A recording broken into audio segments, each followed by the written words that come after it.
car does not drive in the desired direction. It moves as with another force. Who's behind it?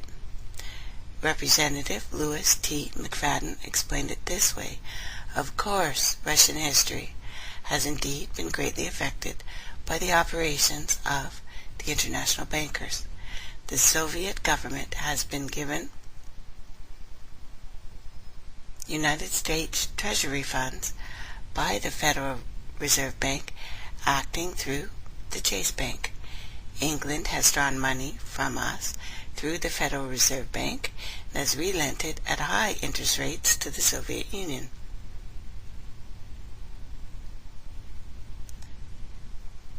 Old dams were built with funds unlawfully taken from the United States Treasury by corrupt and dishonest Federal Reserve Board and the Federal Reserve Banks.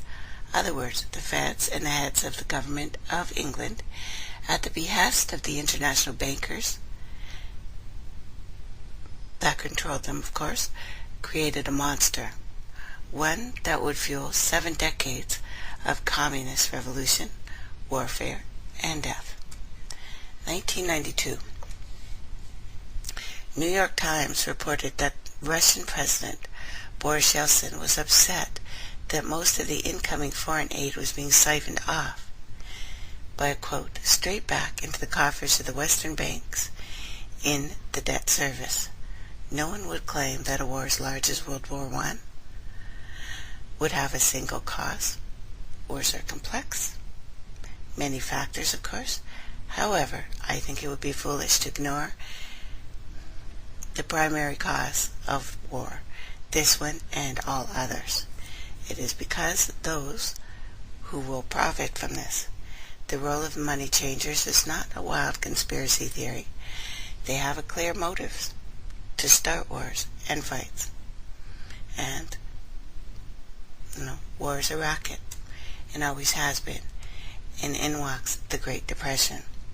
After World War I, overall political agenda of the money changers became clear. Now they controlled the national economies individually. Next step was the ultimate form of consolidation, world government.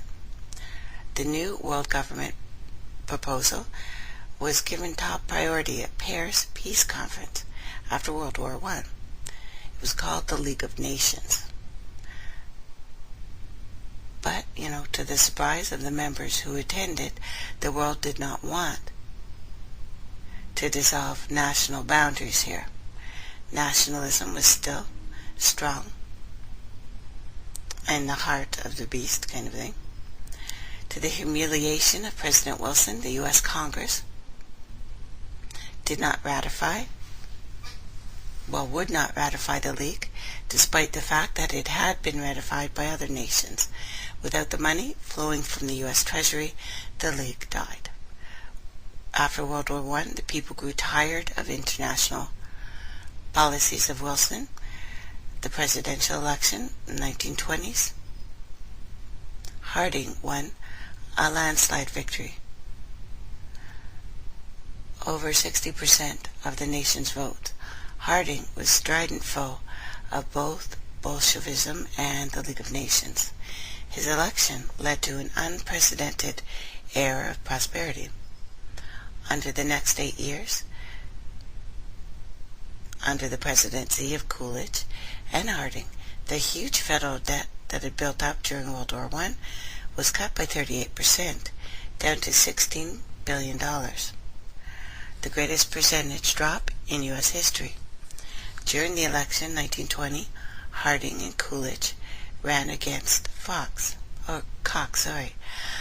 governor of Ohio, a little-known Franklin D. Roosevelt, who had previously risen no higher than President Wilson's Assistant Secretary of the Navy.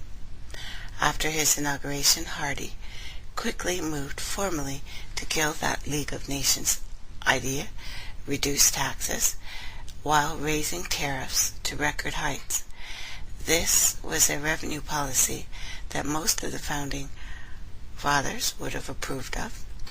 Well, and as we have listened to yesterday, most of the founding fathers were all up in this stuff too. Not the big, strong heroes that we've been told they were. Second year in office, Harding was suddenly sick and became ill during a train trip and then died. Autopsy said he did not have pneumonia or food poisoning, interestingly enough. And as we had talked about before, they're still using certain poisons that are exact methods of the Vatican poisoners. Now, Coolidge took over, continued this domestic policy, high tariffs on imports and cutting taxes. As a result, economy grew. To the bankers, this had to be stopped, obviously. Within minutes of Harding's death, rumors began to circulate. No one present at his demise could give even the time of death correctly. No one seemed sure who was on hand in the San Francisco hotel room when he breathed his last. Most of all, the 4 physicians who had been caring for Harding for a previous week could not agree on his cause of death either. It had something to do with his heart. On the other hand, perhaps it was a stroke. Alternatively, it could have been both, exacerbated by poisoning. That may or may not have been experienced, of course, a few days earlier from Vancouver, because that's where he was. Despite all this confusion, surely an autopsy would have resolved that, right? What killed him? The Fed began to flood the country with money and increased the supply by 62% during that time. This is why this time period is known as the Roaring Twenties. Before his death in 1919, Theodore Roosevelt warned American people about what was going on, as reported in March 27, 1922, edition of New York Times, when he said these international bankers and Rockefeller Standard Oil interests control the majority of newspapers and the column papers to club into submission or dive out of policy public office officials who refuse to do their bidding. And it goes on. The warning, of course, has much timeliness today for the whole planet as a real menace to what's going on. And again, wars and deaths and rumors of wars and the takeover of science, which had begun earlier, as I have said, was because of this. If they needed proof to find something, they supplied exactly which doctors would get grants, where they would go to school, and exactly what they'd be taught. No one listened to these warnings, and there have been many. No one demanded Congress reverse its 1913 passage of the Federal Reserve Act. The money changers flooded the market with money, and people became fat and lazy and forgot about it. October 29, 2009. That changed. Big bankers called in their 24-hour broker call loans. This meant that both stockbrokers and customers had to dump their stocks in the market to cover their loans, no matter what price they had to sell them for. As a result, the market tumbled, that day known as Black Thursday. At the height of this selling frenzy, Barrack brought Churchill to the visitors' galley at New York Stock Exchange to witness the devastation and impress him with Barack's, yeah, I know, it sounds like Barack too, and spelled like that, power over the events. Congressman McFadden, chairman of the House Banking and Currency Committee, knew who was to blame. It's not an accident. They knew it even back then. McFadden openly accused the bankers of causing the crash to steal more money. February 1931, right in the middle of a depression, he stated, I think it can hardly be disputed that the statesmen and financiers of Europe are ready to take almost any means to reacquire the gold stock which Europe lost to America as a result of World War I, coming to take their money back, basically. And actually, it was a calculated sharing of the public by world money powers here, triggered by a planned sudden shortage of call money in the New York market.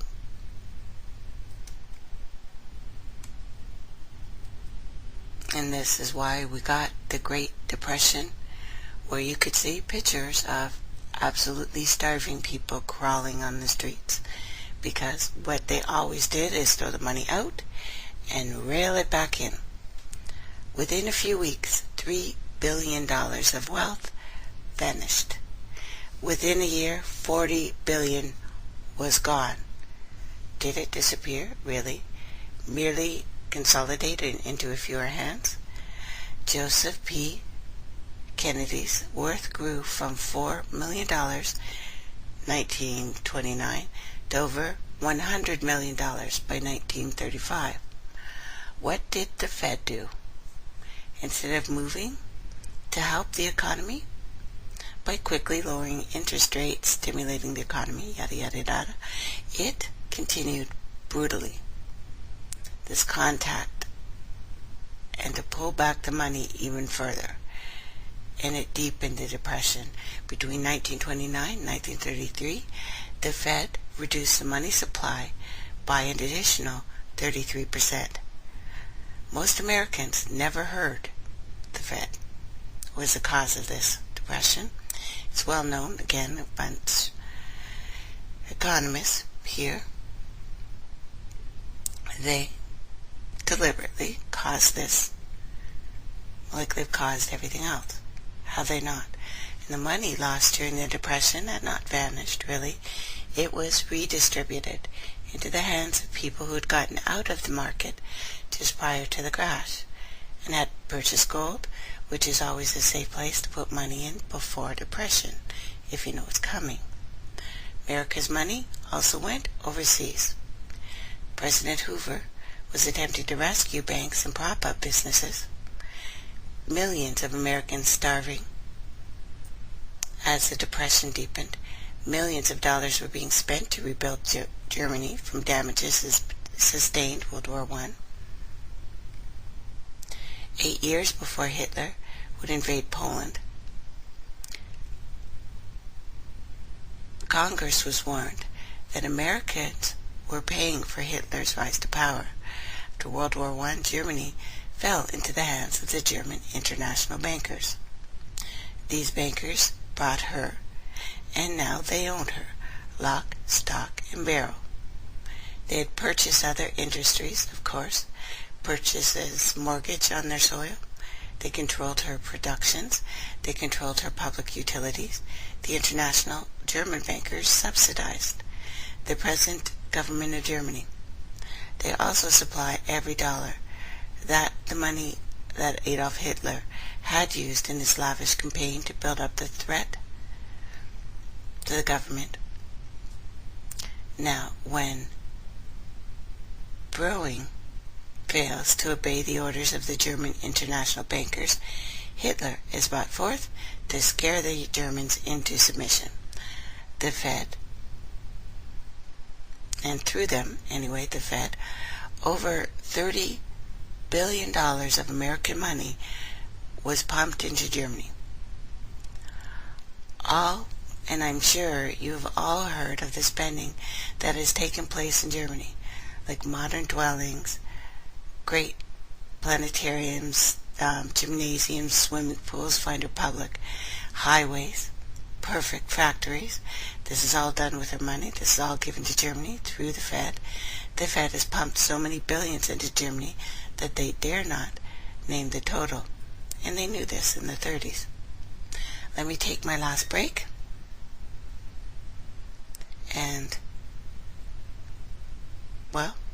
Let me take my last break, and we'll talk about this some more when we get back. You're listening to Turtle Island News with Tracy Kennedy.